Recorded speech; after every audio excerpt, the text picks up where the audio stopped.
Hello everyone, my name is William Smith, the author of Oil Rich.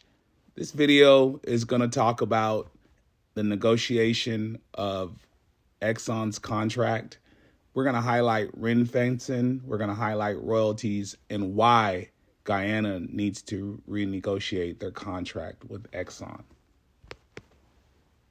Welcome to a deep dive into a world that's usually shrouded in jargon. Yes. Guyana's oil deal with ExxonMobil. Okay. This deal has huge implications for Guyana's future. A prime example of what happens when a resource-rich nation strikes a deal with a global giant. Right. We're diving into excerpts from a document that breaks down this contract, focusing on the Stabroek Block. Okay. You've probably heard about oil curses. The resource curse. Where countries with tons of oil end up worse off. Yeah. Could that happen here? It's a big question. Or is this a chance for real prosperity for Guyana? Huge question. Let's find out. Okay, so to understand those concerns, let's start with the backdrop. Back in 2016, Guyana, a small South American nation, discovered massive offshore oil reserves. Wow. Almost overnight, they found themselves sitting on a potential gold mine. Yeah. That's when ExxonMobil, along with Hess and CNOOC, entered the picture, ready to strike a deal. So we've got Guyana, a relative newcomer to the oil scene, going up against ExxonMobil, a corporate behemoth. Decades of experience. I'm already sensing a potential power imbalance here. Classic David and Goliath scenario. What are some of the red flags that jump out? Yeah, I think one of the biggest red flags right from the start is the royalty rate. Okay. Guyana agreed to a mere 2%. 2%. Of gross revenues. Wow. To put that in perspective. Yeah.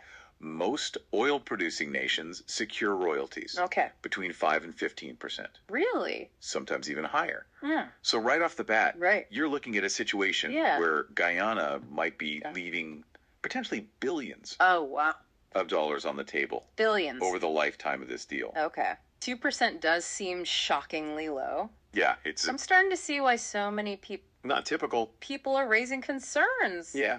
About this contract. Big concerns. And it gets even more complicated when you factor in cost oil, right? Right. ExxonMobil can deduct up to 75%. Yeah, up to 75%. Of revenue for expenses. Before Guyana sees a cent of profit. Before they see any profit. Essentially, even before Guyana gets its 2%, ExxonMobil gets a huge chunk of the pie just to cover their costs. Right. It feels like a double whammy. It's definitely a concern. For Guyana. Yeah. Yeah. It does raise questions about fairness. Right. Imagine you have two lemonade stands. Okay. One is already making money, and the other is brand new.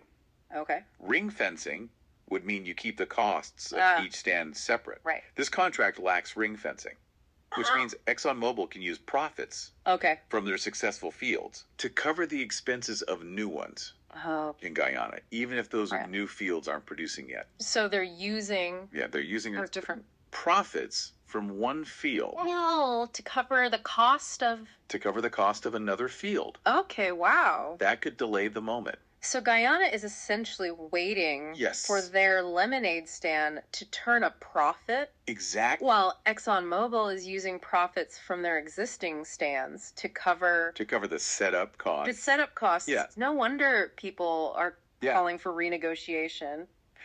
There are a lot of calls for renegotiation. And those calls are coming. From all sides, experts, activists, Guyanese citizens. Yeah. They argue that this contract is simply not in Guyana's best interests. So when you take into account all these factors, the low royalty rate, the cost oil deductions, and the lack of ring fencing, experts estimate that Guyana's effective take from this deal could be as low as 12.5 to 14.5%.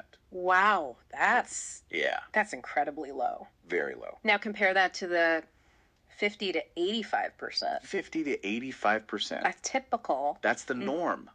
For other oil producing nations. And you start to see the scale of the potential disparity. That's a huge difference. Yeah, it is a Because, like, Guyana is getting a handful of pennies. Right. While ExxonMobil walks away with bags of gold. It's a major concern. But can a small country like Guyana really go back to the negotiating table? Well, that's the question. Yeah. With a giant like ExxonMobil. Right. And expect to get a better deal. Right. It's a David versus Goliath scenario, no doubt. Yeah. This situation in Guyana reminds me of a fascinating book. Oh, interesting. By William Smith. Okay. Called Oil, the Political Economy of Oil and Gas. Okay. It really sheds light Interesting. on these power dynamics and the potential pitfalls for resource-rich nations. Okay. What are some of the key insights? The book delves into the concept of the resource curse. Okay.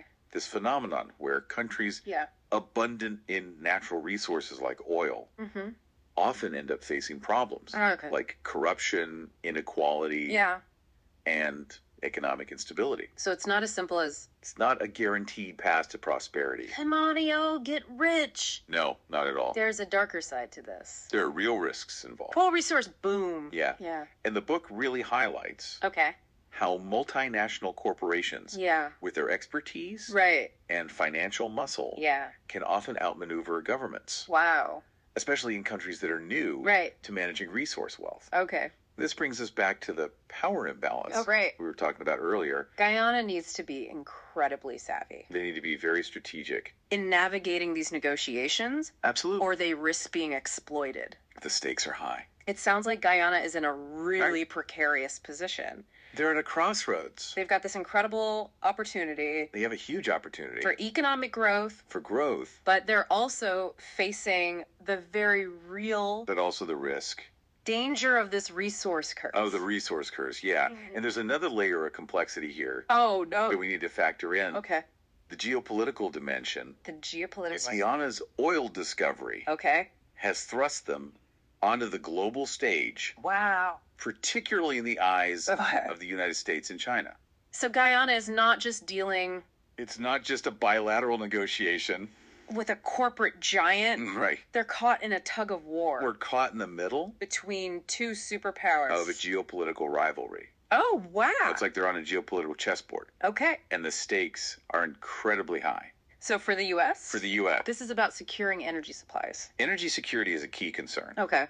And maintaining their influence in the region. So the U.S. has a vested interest. They want to see a stable and friendly Guyana. In seeing Guyana's oil industry succeed. Yeah, it's in their strategic interests. At least under the current term? Under the current terms, yeah. Okay, what about China? China's interests... What's their angle? Are represented by CNOOC, a state-owned enterprise that holds a 25% stake. Oh, wow. In the Stabroek Block. Okay. Their involvement aligns with China's broader strategy of securing access to energy resources around the world. So both the U.S. and China they're both are vying for a piece. Competing for influence. Of Guyana's oil pie. In the region. What does this mean for Guyana? It puts Guyana in a very delicate position. Are they just a pawn? They need to be careful. In this geopolitical game. Not to become a pawn. Wow. In this geopolitical game. It's a delicate balancing act. It's a tightrope walk. For Guyana. For Guyana. They need to be strategic. They need to play their cards right. To use their newfound leverage. They have some leverage now. To secure the best possible outcome. They need to use it wisely. For their country. To get the best outcome for their people. They can't afford to become overly reliant. Right. They need to... On either the U.S. or China. Becoming too dependent. So it's not just about... It's a complex situation. Getting the best deal from ExxonMobil. It's not just about the money. It's about navigating this complex. It's about geopolitics. Geopolitical landscape. It's about the future of Guyana. And